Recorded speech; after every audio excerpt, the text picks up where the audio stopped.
Hello, my name is Justin McLuhan. I'm here today with Will Sloan. And you're listening to the Important Cinema Club. And today, we're going to be talking about Bill Gunn. Who? He's the director of GANJA and HESS, Personal Problems, screenwriter of The Landlord. He's a playwright. He's a novelist. Ah, so that must be why I've never heard of him. That's right. I'm kidding. We've both heard of him. Yeah, we've both heard We're of him. serious cinephiles here. But most people haven't heard of him because, you know, there was that period in the early 70s where there were certain African-American filmmakers who were emerging in the studio system and independently. Mm-hmm. People like Melvin Van Peebles, Ossie Davis, Gordon Parks Jr., and this guy, Bill Gunn, should have been one of them. He was primed to be one of them. He was, because The Learning Tree came out, and right after, Bill Gunn directed Stop. And then after that, I believe Ossie Davis directed Cotton Comes to Harlem.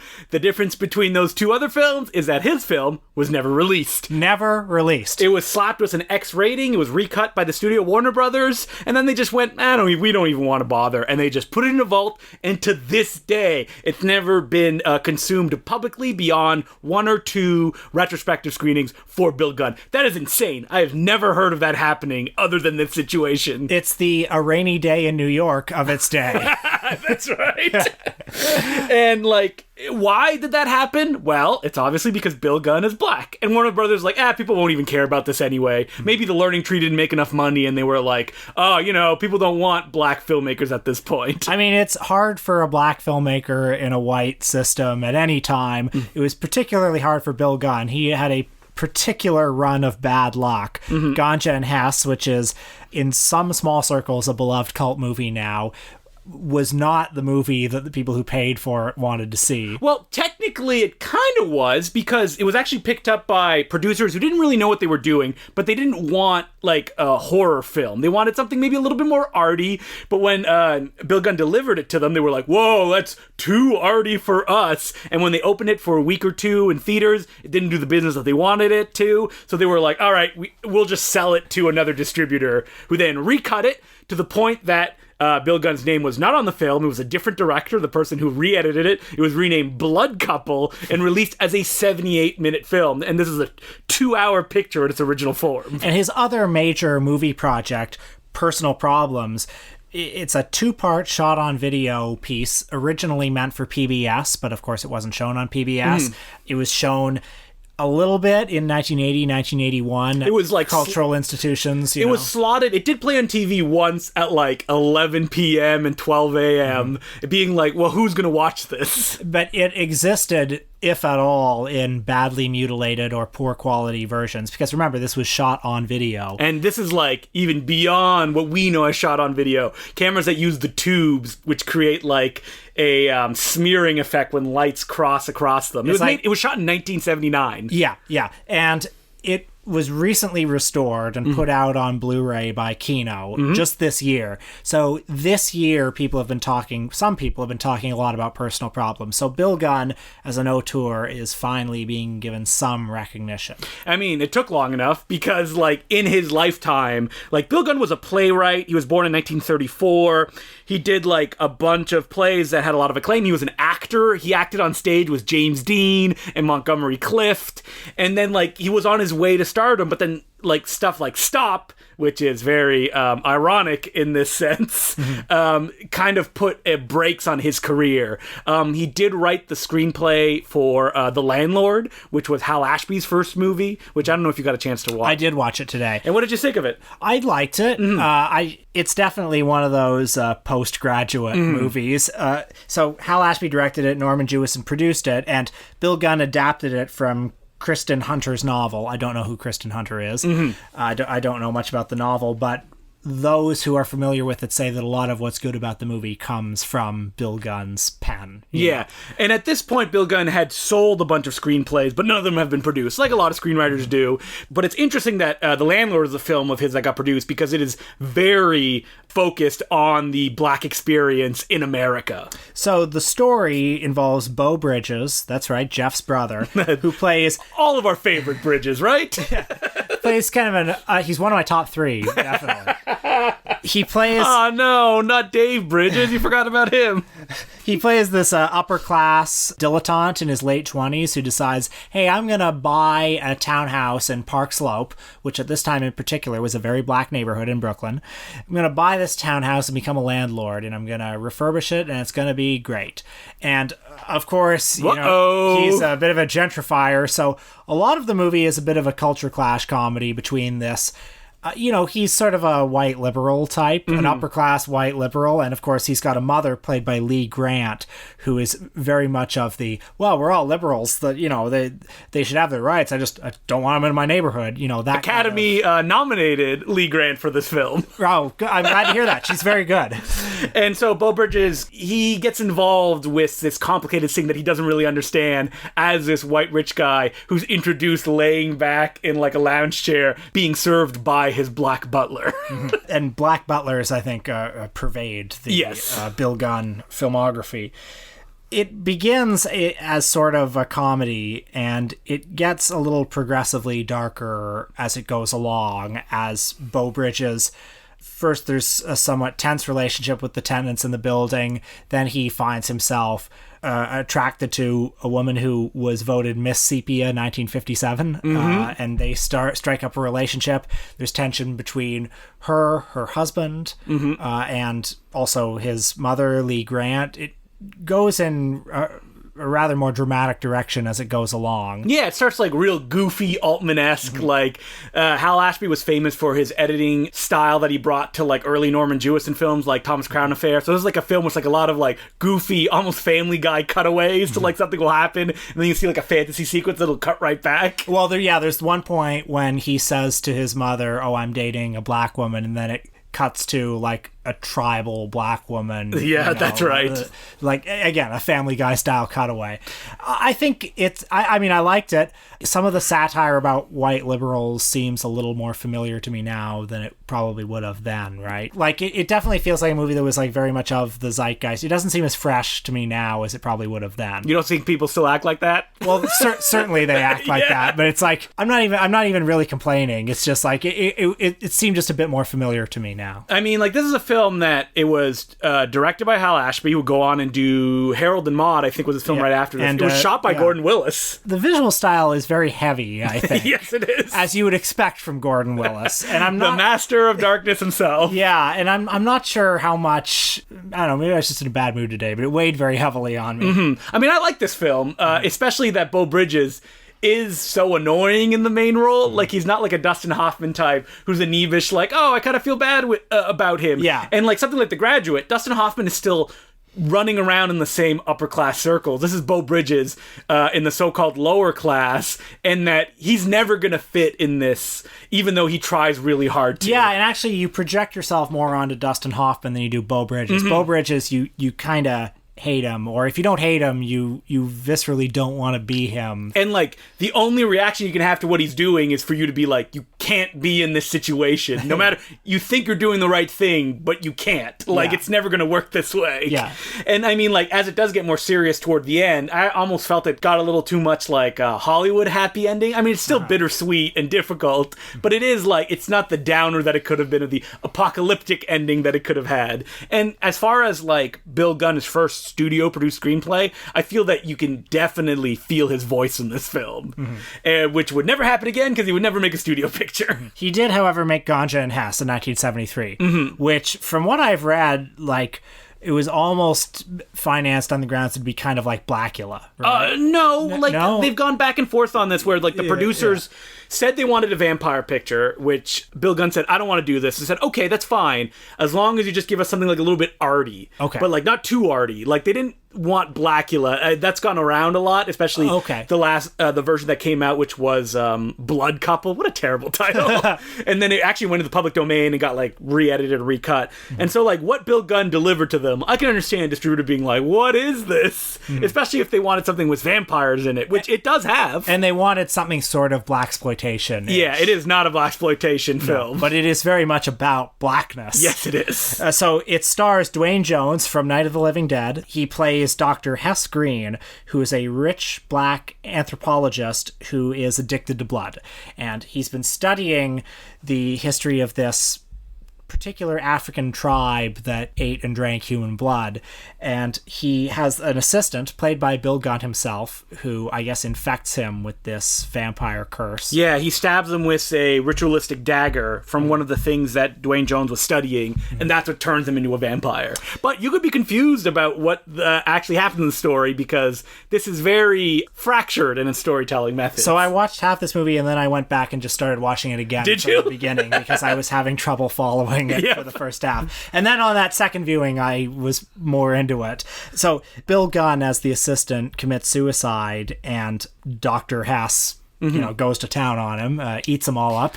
But Bill Gunn's... like a zombie, you might say. Bill Gunn's estranged wife, GANJA, comes to visit and quickly realize what's happened to her husband, but she and Dr. HESS get married anyway. She becomes infected with his vampire curse.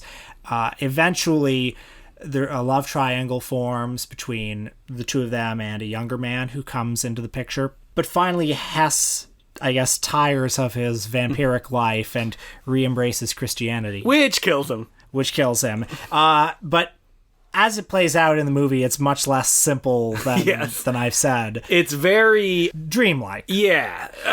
And the way that Bill Gunn shoots things as well is almost as if, like, it's off the cuff, like Cassavetes-ish. Like, you'll get a beautiful composition every now and then, but a lot of the time it feels like he's just catching these moments out of the corner of his camera. Well, there was one early on that was so strange to me and felt like right out of a dream, and I think this was maybe the moment when I thought I need to start watching this again, because I'm not quite getting this. It was Dwayne Jones comes out at night. And he sees Bill Gunn up in a tree.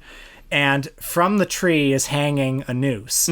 But the noose is not remarked upon. And it's very dark out. And you see Dwayne Jones in the foreground, this noose in the background, and then, like, almost out of focus in the background, Bill Gunn's feet hanging out of the tree. You never see his head either. You hear him talking, and you're not sure how it got to this point or what triggered this, other than that you learn later on that Bill Gunn is dealing with some mental difficulties. And they have this conversation, which is like, I want to commit suicide. And Dr. HESS is like, no, come down. Like, I don't want you to use my rope. We are in a white neighborhood. If a dead black man shows up, they're going to come to me asking questions. Yeah, and it's so unsettling because, you see a rope. What does it remind you of? Yeah.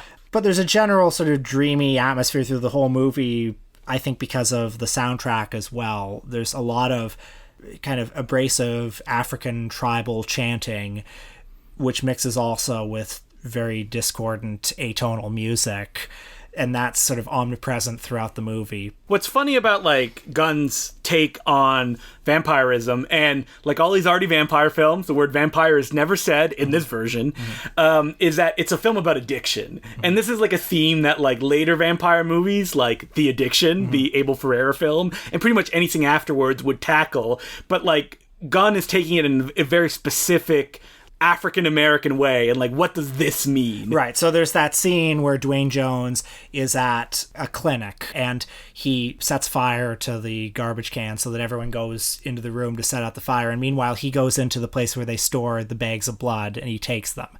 This reminds you of, a drug addict, raiding the counter at a pharmacy or something, but it also makes you think that this is a rich man who has sort of... The word that often comes up in discussions of this movie is assimilation. There's a rich man who was sort of assimilated into the upper class, who's now, coming down. Yeah, his body's realized that, oh no, society has deemed that you have to act this way. Yeah, and he's also pilfering from vulnerable places. He kills a prostitute, he kills a pimp, he kills people who are on the margins of society. Yeah, he doesn't kill, like, rich white women. I'm sure the producers would have loved if that's what happened, but no, what he does is he actually kills the people who are the most vulnerable, not the people that, like, oh, if this was a blaxploitation film, this is who you'd really want to see him take down. Right. And I think that that's what distributors and the general audience at the time had difficulty struggling with. Yeah, it is very unsettling. And there's also, at his home, he's got this butler who you very rarely see the butler's head. It's often cut off. In his review, Ashley Clark writing for Reverse Shot mentioned that it's like those old Tom and Jerry cartoons where there would be a black maid, but you only see like the black maid's feet. But then later on, it's revealed that the butler is the one that's in charge of the church procession that he goes to at the end of the film. Yes. But the movie is also very earthy, not only in its constant use of a lot of kind of African symbolism and African sort of visual motifs, but also in its rather heavy sexuality and its conflation of sex and death and, blood and, spit and saliva and juices, all that other sweat stuff. and all the stuff we got. And it's kind of like, maybe this is a facile interpretation of it, but it's like Hess has ascended to this upper class, but like this is the stuff that really unites us. It transcends time and class. But it's also the thing that can like damn you, because like Marlene Clark, in between her discovering that her husband has died and her marrying Hess, she has what's essentially an almost to the camera monologue, disconnected from anything because there's no intro or outro, about why she would continue to hang out with someone like Hess,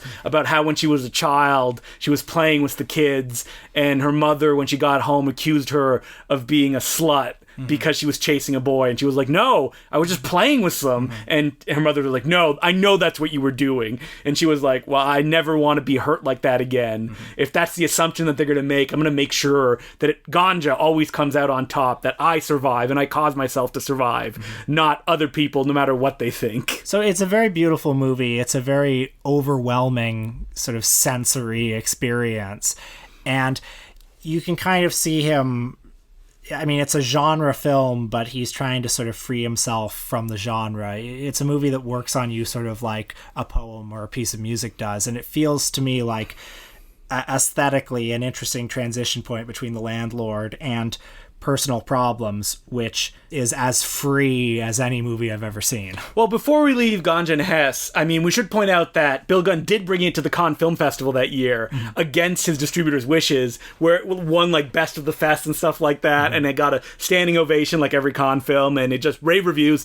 Didn't do anything for him because the distributors were like, well, it's not making any money, so they buried it. And the actual original version, he couldn't even show it to anybody to get any other jobs. And the other thing about Ganja and Hess is that Spike Lee remade it in his crowdfunded movie, The Sweet Blood of Jesus. And man, did people not like the Spike Lee version. Yeah, I saw it a few years ago and I didn't like it. I mean, I only just saw Ganja and Hess. You watched it today and you report that it is pretty much a shot-by-shot remake. It's a scene-by-scene, yeah. And it's really interesting why Spike Lee would want to remake this film beyond the fact that he loves the original source material, because he just does the straight version of it where it's not showy, it's almost sterile in the way things are presented, everything is kind of explained. It almost feels like the Blood Couple version of Ganja and Hess. Well, I remember it having this very cold digital affect to it. It does. Very different from the really warm and earthy and sensual Bill Gunn movie. But like Spike Lee, like he even does the shot of the guy sitting in the tree with the rope hanging, like he doesn't even reinterpret it himself, he just does the exact beats. And I can understand why people reacted so kind of negatively toward it, because he makes his character of Hess very cold and distant, and he makes Ganja very in-your-face and aggressive. So there's kind of like a pull away from these characters, while the fractured narrative that Gunn gives you actually brings you towards them. So it's really interesting how you can tell the same story in different styles and get two different effects from them. I remember thinking The Sweet Blood of Jesus felt a bit like a late-period David Dakota movie. Oh, it's not that bad. There's much more control in it than that. You know what I'm talking about, right? Yeah, that kind of digital look, kind of set in mansions and stuff like that, which is where The Sweet Blood of Jesus and just kind of awkward and not very good acting. Yeah, well, I mean, like, Spike Lee, he just... subtlety is not his game. Like, the first person that Hess kills, when he goes to the doctor, he gets like an AIDS test, and that's like a big suspenseful sequence. It's also erotic in a different sort of way than Ganja and Hess is, isn't it? Like, well, it's very direct in the almost a porno kind of way. Yeah, which is very different. So after that, Bill Gunn kind of struggled for the rest of his career when it comes to movies. I'm not 100% familiar with how much success he had as a playwright, but supposedly he just kept writing plays and they were produced. Like when he passed away, he had a play that was going to open in a few days based on his work. He had at least 2 works that dealt with his experiences in Hollywood. One was a novel called Rhinestone Cowboy. The other was a play called Black Picture Show. Maybe interesting stuff to investigate. Well, yeah, his novel, or maybe it was a play, I maybe get confusing both of them, was about his experiences trying to write the Muhammad Ali biopic for the studio and how it just didn't happen at that point and was so difficult. I'd be fascinated to read it, but I did not have time to order it. You have to directly from the publisher to be able to get a copy of it. Now, Personal Problems is a very unique collaboratory project. It was based on an original idea, quote unquote, by Ishmael Reed, the novelist, and it was produced by this man named Steve Cannon, who was sort of a art world impresario in the Lower East Side, and the director of photography, Robert Polidoro, was a very prestigious photographer, and you had Bill Gunn. And we should point out that Bill Gunn was hired to this project. He did not create it or anything like that. It originated more than anything with Ishmael Reed. And was originally a radio play, like 30-minute episodes that came out a few times a year. That's right. And it was a parody as a radio play of soap operas. And it turned into the version that we have today because it was intended to sort of counteract blaxploitation. The idea being, if you see black people in movies, it's either, Gone with the Wind, they're either Mammy, the maid, or something, or they're pimps and pushers and Superfly. And that's so no matter what, like, they're hyper stylized. Yeah. So let's try to do something that is as close to reality as possible. Just the quiet desperation of black working and middle class lives in New York City. And how does Bill Gunn do this? Well, number one, they ended up shooting on video in a time where video was very young. Yes. So it looks like a very specific way that you don't associate it with that. And it has this ghostly quality. You know it if you've seen it. Yeah.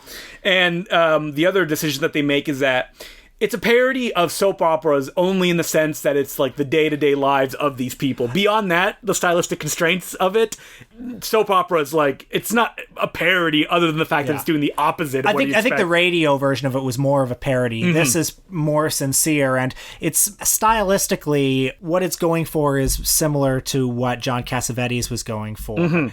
This kind of loosely scripted, but largely improvisatory, freeform thing. It stars Verda May Grosvenor as Johnny May, who the film we'll keep calling it a film. It's really two-hour episodes, or just talking directly to the camera in a way that at first you're like, wait, is this a documentary? Is she talking about herself or is she not? And you quickly realize that, oh no, this is a character, and it's all integrated in this story, which the way that it kind of plays out is in these very long scenes that you quickly realize are actually not in chronological order, and that they're shuffled all over the place, and that it's up to the viewer to kind of figure out where you are and how this stuff connects. So I would honestly recommend people go out and get the Kino Blu-ray and just watch it without hearing us talk about it, because it is a very, at first, disorienting, but eventually quite immersive experience to watch it. And I think for me at least, it sort of benefited from going in cold. But if you don't want to do that, I guess I'll quickly summarize what it's about. Yep. So Johnny May, who is a woman, by the way,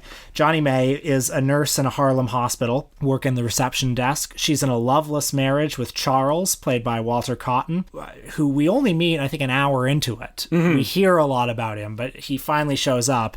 And as she explains at one point, I'm not unhappy, but I'm not happy. Yeah. Which is sort of the key line of the movie. And what's happening is that she's having a relationship with another man. A pianist, Raymond, played by Sam Wayman, who I found out is Nina Simone's brother.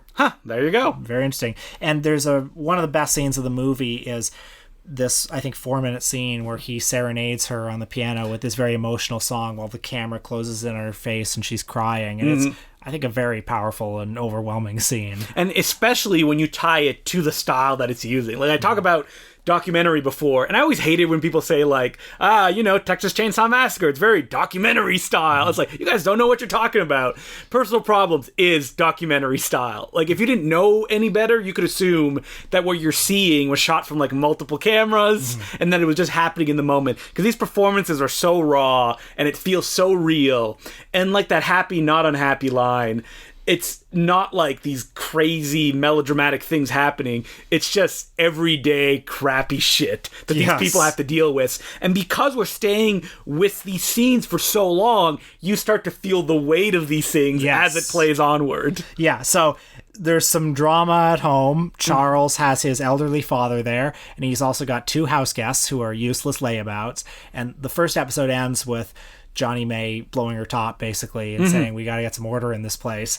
The second episode largely takes place after the death of Charles's father, who went in for routine surgery and never came out. And there's a long, long scene at the wake in the apartment as confrontations, long buried resentments are aired, and then I won't spoil what comes after that. And it is like a soap opera, a novel, because you're dealing with all these different characters, and the film can just branch out and just follow somebody else for a while. Like, Will said that we only meet some characters an hour in. Like, that main plot of the people living with her, that only comes in like an hour, like 30 minutes into the first episode.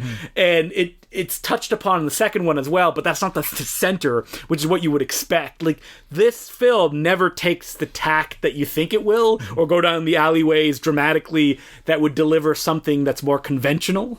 And when I say that this is as free a movie as I've ever seen, it's got all these digressive and discursive scenes that, together like a pointillist painting, right? Like create a picture. So there's that incredible scene where a character who's a black Republican is having this debate with this white left-wing radical. The scene is hard to follow because there's so many people in the room and there's so much dialogue. It's like Robert Altman, but more so. Yeah. So you have to really pay attention to what they're saying. And the white guy, he's right on a lot of what he says. But he's a white guy. But it's when you watch the scene and it starts, you assume that you're going to be like, oh, this white guy is wrong, and he's like a goofball. And then the other black character starts talking about how Reagan is right, and Reagan's going to clean stuff up. He's the black Republican. And so as a viewer, you're like, wait, how am I supposed to react to this? But you hate this white guy. Yeah, you hate him. Yeah. Because he's a big goofball. But there's, a long, boring scene, frankly, with Johnny May, who's just checking somebody into the hospital, going through the whole checklist. And that's, as you said, a scene that just sort of weighs on you in its mundane misery. Or there are these long, long music scenes with the pianist, which I think are great. Yeah. Just very emotional scenes. Or there's that long scene where Johnny May is just gossiping with her girlfriends at an outdoor cafe. And it feels like a genuine conversation. Them all talking over each other, having their own side conversations while 2 people are talking about something else. Yeah. And visually, there's a lack of prettiness to the images. The images are very harsh, but over time... This is not an accident how these images look, I don't think. Yeah. You look at who the cinematographer is, who didn't shoot anything else, but was a famed art photographer. You understand that, this is a feel that they wanted to go for, that there was, a visceral reaction you can get out of an audience, because these are not the stories that you ever see. And you're watching them in a way that you never see as well. So both of them are coming together to make something that has never really existed before. And it's hilarious that, or more, not less hilarious, more sad that it's only been released in 2018. That's right. So the images are very harsh, and the story that it tells is, as I said, one of quiet desperation. And it's almost like the movie is sort of daring you. It's like, come closer and find the beauty in this. Find the beauty in these harsh images. Find what is moving about this story. We're not going to spoon feed it to you, right? Which is difficult. You've when got to work. It originally aired at 11 p.m. on whatever station that it ended up airing on, where people were probably like, what is this? But scenes come along that get you in. I just saw this movie for the very first time, and I feel like it is preparation. I feel like I'm going to be living with this movie for a while. It really quite affected me, but it took a while on that first viewing to quite understand what was going on. Well, it's a good thing it's like 4 hours long. Yeah. You can get right in there. Yeah, and to fully get on board with what the artistic strategy was, but certain scenes happen that are just so immensely powerful, you know, that they're your point of entry, or at least they were for me. And once you have those scenes, and the film almost knows it as well because it is playing with time, and so you'll see something and then it'll come back to it later, or you'll see something later in the film that will recontextualize something that happened at the beginning, but it never just like says, aha, you see this? Right. Like at one point at a party, you see somebody practicing the lines that he already used earlier in the film. And part 2 opens with a recap of part 1, but it's different. Totally different. Like just jumbled in a different way that makes you remember what you've seen differently. So Bill Gunn, after that, like we said, he basically became a playwright. He passed away in 1989, but he did get to act in Losing Ground, which is often considered the second feature film to be directed by an African-American woman. It was directed by Kathleen Collins. What was the first? It was a film that is currently unavailable. I looked at it on IMDb and it has no ratings. Wow. I don't remember exactly what the title is. And this second film came out in 1988. Yep, and it was buried. I think it played on PBS once, and unfortunately the director passed away, and it was only rediscovered a few years ago again. Yeah. And Bill Gunn has a huge role in it. It's a great movie. I almost feel like we could talk about it in another episode, so but I would still recommend checking out Losing Ground from 1982. Let's get to that at some point. Yeah. I mean, like, Bill Gunn, for having done so few big things, like you have GANJA and HESS, and you got Personal Problem, he's left such an impact on people already. Like, GANJA and HESS is a film that has existed in, like, the cinephile consciousness, like you said about Personal Problems, that people live in, and, like, they can watch over and over again and get something other out of it, which is, like, such a fucking shame that Bill Gunn didn't get to make more stuff like that. I'm very happy to have discovered him. Yes. Belatedly. And hopefully the people listening to this will go check out, like, all you gotta watch is GANJA and HESS and Personal Problems. You can do it in a day. Yeah. Go and check that stuff out. All right. So you can send us letters at importantcinemaclubpodcast@gmail.com. And this week on our Patreon, we talked about that guy, Dick Miller. Oh, that guy. Star of War of the Satellites. Star of A Bucket of Blood. And also the star, well, not the star. Terminator, the Gremlins. The bit player who you know and love from all of Joe Dante's movies and many other movies in addition. If you know him, you love him. Yes. Like, if you recognize that face, there's nobody that's like, ugh, Dick Miller's on screen again. Walter Paisley is born. And just to let people know, this episode is going to drop, and if you subscribe for the $10 tier, you'll get a newsletter sent out to you. It's a Christmas-themed newsletter, because it's going to come out in December. I can't tell you what it's going to be, but I can tell you that if you don't subscribe before December 1st, you're not going to get it, because you can't buy other copies, and that's it. But you can subscribe for next month's newsletter. As per usual, you can send us letters, again, importantcinemaclubpodcast@gmail.com. And next week, we're going to be talking about Penelope Spheris. That's right. Who has an interesting bifurcated career. She is beloved as the director of the Decline of Western Civilization documentaries, the music documentaries. Also beloved for such classics as The Beverly Hillbillies. And Wayne's World. Yes. And The Little Rascals. And an increasingly, I think, desperate series of comedies. Wait, what is the one with... The Kid and I, with Tom Arnold. No. I was thinking there's also... Didn't you direct the one with David Spade and one of the Wayans brothers? Yeah, Senseless, I think it was called. That's what it is, yeah.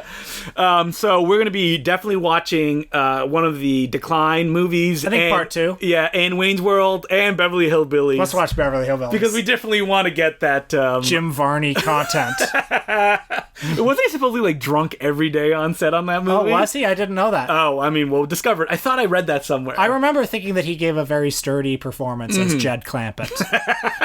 He respected the original. But genuinely, I think he was the glue that held what was the movie I saw together. that movie in theaters, and I have no memory of it at all. I saw it on video a lot as a kid, and I have lots of memories of it. How has there not been a Bowery Boys, like, Reboot? in that 90s, like, era? Yeah. I mean... because there was only one Bowery Boys. Leo Garcia. That's right. The other guy. You know, if the Fairley Brothers Three Stooges had really caught on... Oh, can you imagine? They should have done the Bowery Boys next. What would that be, though? Like, they get chased by a ghost in a house or something like that? Yeah, that's the thing. I mean, it's like... The Bowery Boys are less clearly defined than the Three Stooges are. Well, like, the joke of the Bowery Boys would be, like old men playing children, which really the Three Stooges did. Yeah. In the movie version. Yeah. Also, you were just supposed to relate to the Bowery Boys as. Whoa, can you imagine children. all the like problematic stuff that would start to be remade? Oh no, Charlie Chan is back. Oh yeah, yeah. All right, so that's what we're going to be doing next week. Until then, my name's Justin McClure. I'm Will Sloan. Thanks for listening. In addition to Nicholas Roeg, we lost another legend this weekend. I refer, of course, to the magician and also actor Ricky Jay. Ricky Jay is kind of like Dick Miller in that when you see him, you know him. Very distinct voice, very distinct kind of like persona. Most famous for appearing in a bunch of David Mamet films about like con men and stuff like that, because he made that his bread and butter. Yeah, and also certain of the Paul Thomas Anderson movies, including Magnolia and Boogie Nights. Great role in Boogie Nights. Always happy to see him on screen. You know, he's the one who goes to check out William H. Macy's wife getting fucked on the parking lot. I watched like his main kind of magic show that he did, the one that was directed by David Mamet, which I believe was called Ricky Jay and His 52 Assistants, which is just like an hour. It was shot in 1996 of him like in front of a small audience just doing card tricks.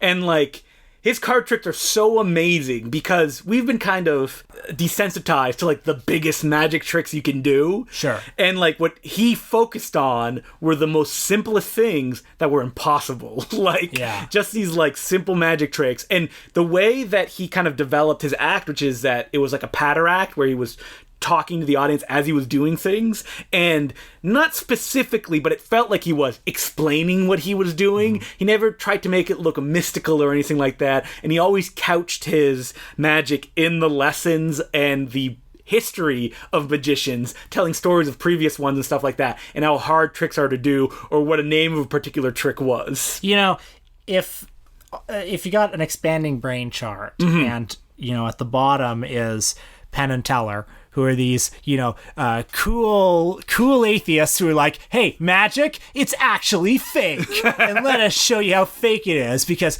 we're not here to let you spoon feed you or amaze you. Because if you think magic is real, you're dumb. And we're going to show it. Whereas you get higher up, you know, you got a guy like Ricky Jay who's like, yes, magic is a con. Yeah. Now let me con you. Exactly. There's an amazing New Yorker article about him where he was like dealing cards and like playing poker with someone. He's like, oh, if I did this, would it be fair if I let you cut the deck? Would it be fair if I did this? Would it be fair? Yeah. And like at the end of the day, even though the other person could do whatever they wanted, they still got the bottom cards that Ricky Jay won. He's like, yeah, it's not fair because I know how to play this and you don't. I'll tell you what's not fair.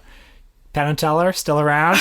Ricky Jay. Yeah, really? Well, he was always the guy that like kept to himself. Like, I think that was not his downfall, but one of the reasons that he never became as big as somebody like Penn and Teller, which is like he was obsessed with the idea of magic, but he was obsessed in a way that he would spend years on it and then like kind of show off the trick to a small audience. He didn't like to do big shows, and he definitely did not like to be like a performing monkey. There's a story where like he was doing magic tricks and someone was like, come on, man, show me something really amazing. And he's like, all right, pick a card. What is it? 3 of hearts? Okay. And then he just threw the cards across the room. And he's like, check that wine bottle. Your card is in it.